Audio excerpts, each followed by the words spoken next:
आशा को विश्वास दिलाता हूँ कि 2024 में उससे पहले या तो पुरानी पेंशन बहाल होगी।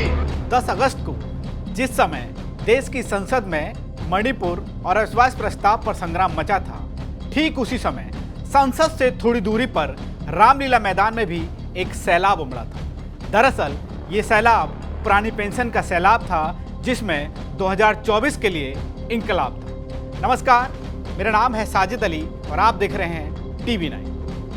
2024 के चुनाव से पहले पुरानी पेंशन की मांग एक बार फिर जोर पकड़ रही है। कई राज्यों के विधानसभा चुनाव में सरकार बनाने और बिगाड़ने का अहम मुद्दा बन चुकी पुरानी पेंशन को लेकर यूपी के लाखों शिक्षक और कर्मचारियों ने 10 अगस्त को दिल्ली के रामलीला मैदान में शक्ति प्रदर्शन किया। इन सभी का एक ही सवाल, कब पुरानी पेंशन होगी बहाल?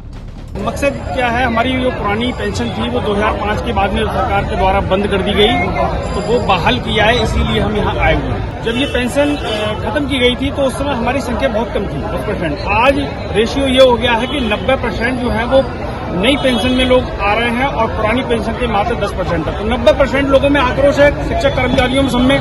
तो निश्चित है कि हमारी जो मांग है और सरकार के खिलाफ दबाव है वो ज्यादा है। बिल्कुल हमें लगता भी है और बड़ी स्वाभाविक सी बात है। आप देखें कि मौजूदा जो सरकार है, मौजूदा जो व्यवस्था है वो ये कहती है कि एक देश और एक संविधान, एक देश एक इनकम टैक्स, एक देश एक कानून। लेकिन जब उसे व्यवहार में हम देखते हैं तो उनका रवैया बिल्कुल विपरीत है कि वो स्वयं जितने भी सांसद और विधायक हैं पुरानी पेंशन ले रहे हैं, लेकिन कर्मचारियों को, जितने भी देश में कर्मचारी हैं, यहाँ तक के सैनिक भी हैं, उन्हें वो नई पेंशन जो कि एक छलावा है, और एनपीएस को हालांकि न्यू पेंशन स्कीम कहा जाता है, लेकिन मैं कहूंगा एनपीएस की फुल फॉर्म है नो पेंशन स्कीम। जनपद रामपुर से चलकर न सिर्फ रामपुर से बल्कि देश के विभिन्न राज्यों से यहाँ पर कर्मचारी और दूसरे संगठनों के लोग यहाँ पर पहुंचे और इस मांग कर रहे हैं कि मानसून सत्र में, जबकि लोकसभा का सत्र चल रहा है, न सिर्फ पक्ष के लोग बल्कि सारा विपक्ष भी दिल्ली में मौजूद है, तो हम अपनी आवाज उठाने के लिए आए हैं कि रामलीला मैदान से हमारी आवाज लोकसभा में पहुंचे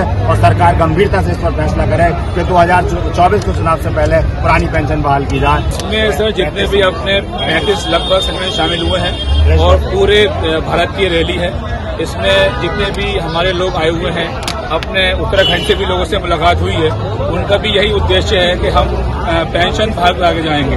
और ये बात सर पार्लियामेंट के अंदर लगातार चल रही है और मोदी जी तक ये बात पहुंच चुकी है और जल्द ही जल्द इसका समाधान हो जाएगा। अब तक करीब 6 राज्यों में ये पुरानी पेंशन लागू हो चुकी है। तो चलिए अब जरा एनपीएस और ओपीएस के इस अंतर को समझ लेते हैं। पुरानी पेंशन में हर साल डीए जोड़ा जाता था, नई पेंशन में डीए नहीं जोड़ा जाता। ओपीएस में कर्मचारी का अंश सरकारी खजाने में जमा होता था, जबकि एनपीएस में जो पैसा आता है वो शेयर मार्केट में लगाया जाता है। ओपीएस में रिटायर होने पर आखिरी सैलरी की जो आधी रकम है वो पेंशन के तौर पर मिलती रहती है। आजीवन हर महीने पेंशन के तौर पर वो आधी रकम मिलती है, लेकिन न्यू पेंशन योजना में हर महीने पेंशन नहीं मिलती। ओपीएस में क्या होता है, मूल वेतन का 10% जीएफ कटता है।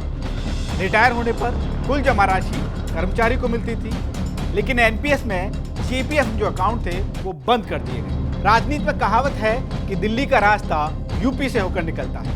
वहीं पुरानी पेंशन बहाली की मांग को लेकर कर्मचारियों का संघर्ष अब दिल्ली की ओर चल पड़ा है। इस प्रदर्शन में देश भर के शिक्षक और कर्मचारी शामिल हुए।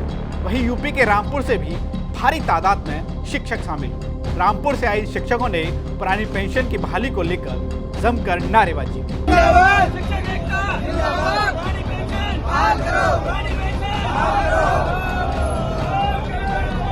आपको बता दें कि 2004 में केंद्र सरकार और 2005 में यूपी सरकार ने पुरानी पेंशन को बंद कर दिया था।